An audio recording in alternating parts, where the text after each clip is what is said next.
Diferentes artistas, vários espaços, com um objetivo comum: trazer a sua criatividade para a cidade, tornando-a um local único. Este é o projeto Conversas na Rua, promovido pela autarquia da Amadora, onde uma das suas maiores expressões está na zona envolvente do metro Amadora Este, com a representação de 3 das figuras maiores da música portuguesa. Uma ideia que partiu do próprio artista, Odeite. Eles sugeriram as fachadas e eu decidi fazer isto, acho que completava com o Carlos Paredes.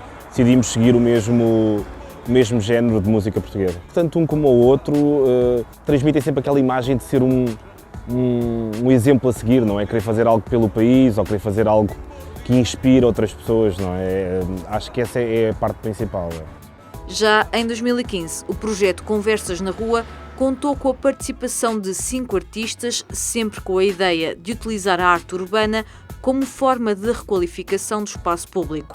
Artistas maioritariamente emergentes, portanto, alguns deles foram as primeiras incursões que eles fizeram na arte urbana, que resultaram em murais, a meu ver, com alguma qualidade, portanto, acho que foi ótimo os resultados. E depois, então, com o embaixador artístico, digamos assim, o Odeite, portanto, daqui da Amadora, da Nascida da Maia, portanto, fazia todo o sentido arrancarmos com ele, com uma cara do projeto em termos artísticos. Ao mesmo tempo, tínhamos a ambição de trabalhar um pouco com a comunidade e, portanto, levámos a cabo um conjunto de workshops com a comunidade local, neste caso com a comunidade educativa e também com um grupo de avós e netos. E fizemos estes 2 workshops, aliás, um na Casa Rocameiro, com as 2 ilustradoras Elsa Pedrosa e Ana Dias, e depois um outro com o Kreis, um artista de grafite, que moderou um workshop dentro da própria escola, portanto, da Escola Gustavo Eiffel. Foi engraçado, a primeira vez eu fiz uma pintura bastante grande em Setúbal, mais ou menos da dimensão destes, talvez um bocadinho maior, e aí fui contactado pela primeira vez pela Câmara da Amadora. E achei piada, porque já pintava há 20 anos, não é? E já tinha pintado no Brasil, Panamá, Espanha, e nunca tinha pintado para a Câmara da Amadora. E fiquei contente que as primeiras pinturas que fiz foram logo algo desta dimensão e com este impacto. Não foi um mural pequeno ou um muro, vamos aqui fazer uma decoração ou algo do género. Foi algo com impacto que me deu também bastante prazer fazer, principalmente as 3 na mesma localidade, na mesma área. O impacto que tiveram, as 3 com cores diferentes, fiquei bastante contente com este projeto, claro. A Casa Rocameiro foi outro dos locais onde o primeiro ano deste projeto também deixou as suas marcas. Nós decidimos usar, portanto, a temática do Rocameiro, que era a paisagem de Lisboa, o campo, o dia-a-dia e também uma parte de praia. O ano passado, o alvo de intervenção foi o túnel de acesso ao edifício. Procurei fazer uma técnica em que pudesse, digamos, pôr o meu desenho, mas sem ser desenhado. Também tentar reinventar-me um pouco. Então peguei em técnicas da street art, não é? Como o stencil. Fiz uma desconstrução das cores dos azulejos, que é a primeira camada com as cores típicas dos azulejos, do amarelo e o azul. Depois fiz o branco e o cinza para adicionar tons neutros, uma vez que ia ter preto por cima, para fazer a ligação. Depois, devido à técnica do stencil, que requer recortes, ficaram esses pedacinhos por pintar que, de uma certa forma, até acompanham a calçada.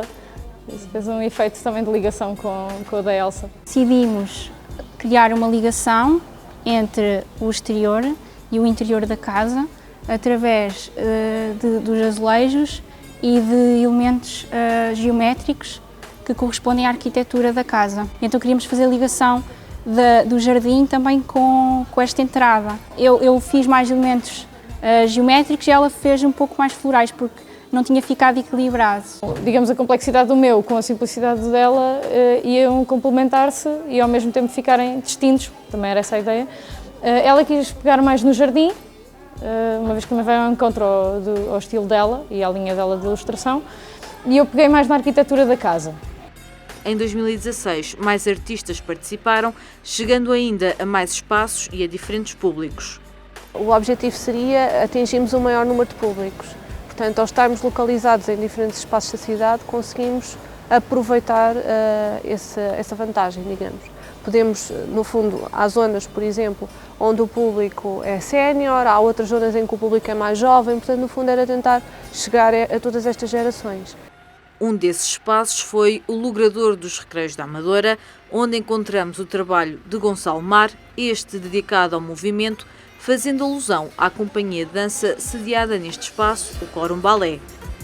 Fui-me inspirar nos estudos da anatomia do Leonardo da Vinci e que acompanhei com uma posição, vá lá, quase de dança, de um bailarino. E ele está-se a desmontar um bocado, mas é porque também quero passar um bocado do mundo colorido que existe dentro de nós e trabalhar muito também o contraste com as cores, por isso acho que é assim uma composição de fatores que fazem isto nascer.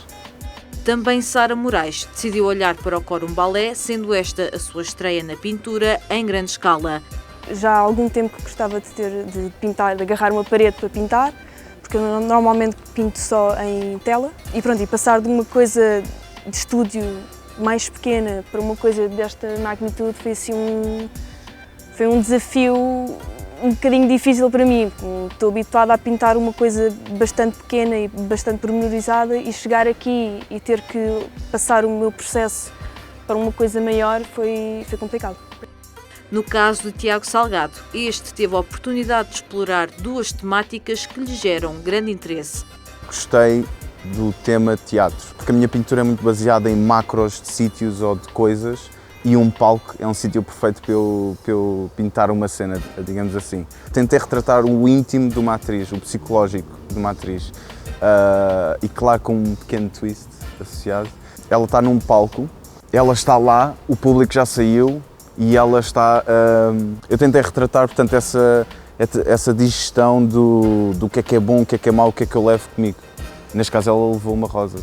A Biblioteca Fernando Pitera Santos foi também alvo de duas intervenções artísticas, uma delas da autoria de Hugo Lucas, o qual se inspirou em duas características únicas deste local. Eu pesquisava só os esboços, os meus desenhos, que era simples, que era para uma biblioteca e tem aqui a banda desenhada, que é muito conhecida. Então fiz uma mistura das duas, criar uma espécie de história sem história para as pessoas criarem as suas histórias, para as crianças, para eles fazerem as suas próprias histórias na biblioteca. Foi baseada em banda desenhada, a inspiração foi banda desenhada e para o público infantil. Criado com muita cor, animados, com detalhes cómicos para eles gostarem, pesquisar e fazerem histórias. Trazer Amália e Zeca Afonso para junto de Carlos Paredes não podia ter sido mais acertado no local de grande afluência diária.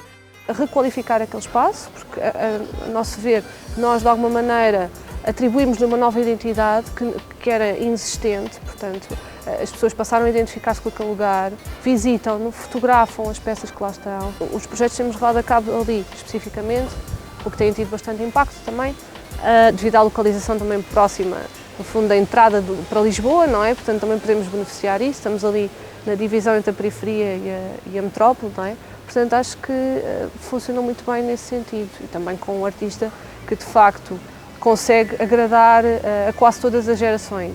Portanto, isso para nós também é muito interessante ver opiniões por parte de qualquer tipo de pessoa, com qualquer tipo de idade. É a interação com o público, uma das facetas da arte urbana que a torna tão especial e tão única. Aqui falando, enquanto estamos a pintar, os vizinhos todos gostam, os senhores do café adoraram, vão animar, ficam aqui com a paisagem mais gira, mais animada, mais colorida. É a arte que fica mais próxima de pessoas que não estão tão habituadas a ter contacto com arte, que não estão habituadas a ir a galerias, museus, a visitar espaços culturais. E é um projeto que deixa entrar em contacto com as pessoas que realmente fazem este tipo de arte e de projetos e é sempre uma mais-valia para a comunidade. Tanto numa imagem como noutra, ou nas três mesmo, incluindo o Carlos Paredes, houve sempre alguém que se relacionou mais com uma ou com outra. Toda a gente, claro que toda a gente gostou, não houve ninguém que dissesse que era um desperdício ou que não ficava bem aqui. Havia pessoas que eram mais chegadas à Amália, que vibraram mais com a pintura da Amália. houve pessoas que eram mais chegadas ao Zeca Afonso, então foi bastante positivo e é sempre bom, não é? Quando a gente vê que faz algo que agrada a todas as idades, desde a pessoa mais velha à mais nova, acho que é bom, não é? A minha pintura, a minha paleta de cores é um bocado escura, ou seja, tu quando começas a pintar preto num local, por exemplo, vamos supor que eu tenho um fundo preto, começas a pintar, o pessoal começa logo a achar que vais fazer uma cena horrível e não espera, e as pessoas são impacientes, só que aqui portanto, eu já tinha feito uma maquete, é muito mais confortável. É outra vibe. Pintar em locais abandonados é fixe, mas aqui estás com outras condições, tens andaimes, as pessoas, tens o feedback das pessoas, que é também engraçado. A rua não é apenas um local de passagem, é também onde se pode conviver e onde se pode apreciar arte. E a cidade da Amadora é o exemplo dessa realidade. Portanto, nós aqui não temos barreiras nem fronteiras físicas que habitualmente se encontram nos espaços expositivos, não é? Nos museus, nas galerias. Aqui digamos que é uma expressão livre, portanto, toda a gente pode ter acesso a ela, toda a gente pode vê-la, observá-la, interpretá-la, refletir. Portanto, tudo isto nos permite porque estamos na rua. Portanto, efetivamente a rua, como eu costumo dizer, é o palco de expressão por excelência. Portanto, é o lugar onde desde os anos 60, não é? No caso português, começou a haver pintura mural nas ruas. Portanto, faz todo o sentido que os artistas possam expressar-se também no espaço público e de alguma maneira despertar consciências, que é também um dos objetivos do projeto. Promove a cidade, é interessante vermos quando estamos a trabalhar o feedback das pessoas que passam aqui diariamente e vemos que as pessoas interessam-se pela cidade e que esteja a mudar e aceitam essa mudança. Já é uma iniciativa altamente educativa, lúdica, não é? Ou seja, convida a que as pessoas se interroguem o porquê de estar representado tal coisa.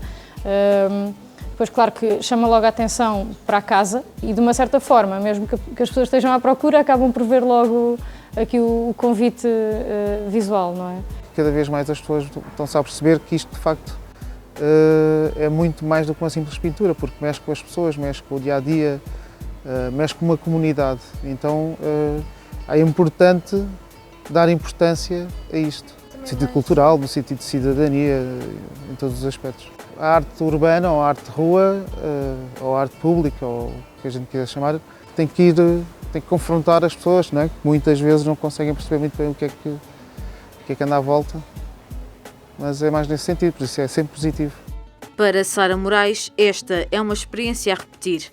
Foi uma experiência, para já, que me deu conhecimentos que eu ainda não tinha. O facto de estar a trabalhar com andaimes, com rolo, com tinta plástica, que eu só costumo... É outra magnitude, depois é conhecer todos os artistas que estiverem envolvidos, que é bastante bom. Estamos já a criar outros projetos juntamente com outros artistas. Eu quero imenso voltar a fazer isto.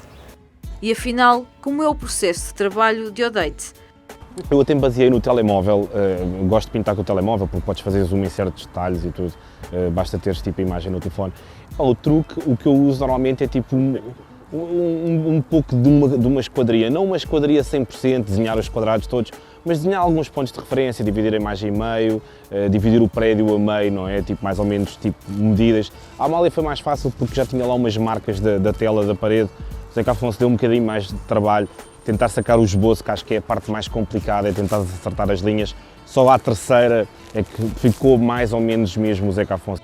A segunda fase do projeto Conversas na Rua desenrolou-se entre setembro e outubro do ano passado, atividade inserida no programa que assinalou o aniversário do município da Amadora, a qual contribuiu para uma nova imagem da sua cidade.